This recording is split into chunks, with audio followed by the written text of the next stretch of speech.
Magandang hapon, ako po si Geronimo Guedes ng Kombawa Shiga. Ito po si Tayani Suzuki. Narito ako ngayon sa Kibogaoka Elementary School sa lungsod ng Coca. Nais namin ipakilala sa araw na ito si Geronimo, hindi bilang isang newscaster, kundi bilang isang International Relations Coordinator ng lalawigan ng Shiga. Ipakikilala ko ang bansang Brazil sa isang klase ng ika-4 na baitang ng mga estudyante ukol sa pag-unawang pandaigdig.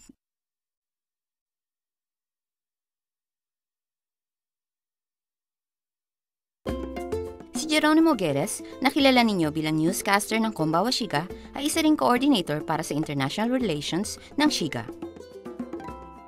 Sa pamahalang panlalawigan, siya ay nagsasali ng mga impormasyon at nagsisilbi bilang interpreter at tumutulong sa mga aktibidad para sa internasyonal na pakikipag-ugnayan ng bawat rehiyon. Bukod sa pagsasali ng lahat ng mga materyales at balita sa Kombawa Shiga, isinasalin ko rin ang mga impormasyon na nagmumula sa pamahalaan ng Shiga.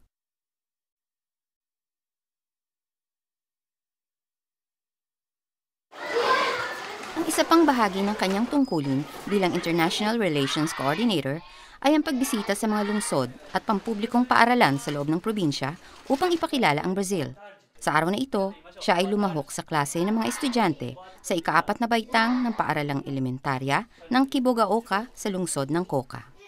Pinamagatang alamin ang Brazil, dito'y ipinakilala ni Geronimo ang Brazil sa mga bata.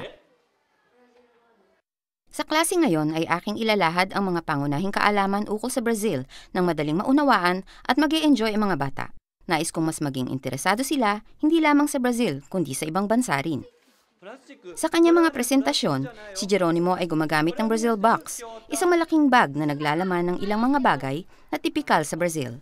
Sa aktual na paghipo sa mga ito, ay mas nagkakaroon ng interes ang mga bata sa Brazil.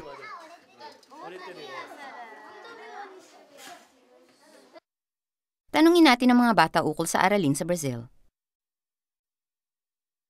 Nais kong matuto pa ng ukol sa Brazil. Ako ay natuwa sa pagtuturo niya sa akin ng salitang Portuges. Maraming bata ang buhat sa ibang bansa sa paaralang ito. Hinahangad ko na sana'y mailahad nila ng may pagtitiwala ang ukol sa kanilang pinanggalingang bansa at sila'y makisama at makipagkaibigan sa lahat. Nais kong iparating sa mga mag-aaral na mayroong mga batang naninirahan dito sa Japan na buhat sa ibang bansa. At maaaring sila ay nahihirapan sa pagtira sa ibang bayan. Subalit kung ang mga batang Hapon ay makikipagkaibigan sa mga batang ito, tiyak na sila ay magkakaroon ng mas mabuting buhay dito. Gayon din, mas dadami ang kanilang kaibigan at mas masaya ang pagsasamahan. Sa palagay ko, ito ang nais kong ibahagi sa araling ito. Bilang International Relations Coordinator, ginagampanan mo ang pagiging isang tulay sa pagitan ng Japan at Brazil. Dito sa Shiga, na kung saan maraming naninirahang Brazilian, mahalagang magkaroon ng pagkakataon ang mga bata at matatanda na matuto ng ukol sa Brazil. Kahit na magkalayo, mula pa noon ay ginaganap na ang imigrasyon sa pagitan ng dalawang bansa, kaya't ang kanilang ugnayan ay napakalaki. Maraming salamat, Geronimo. Hanggang dito na lamang. Sayonara, paalam!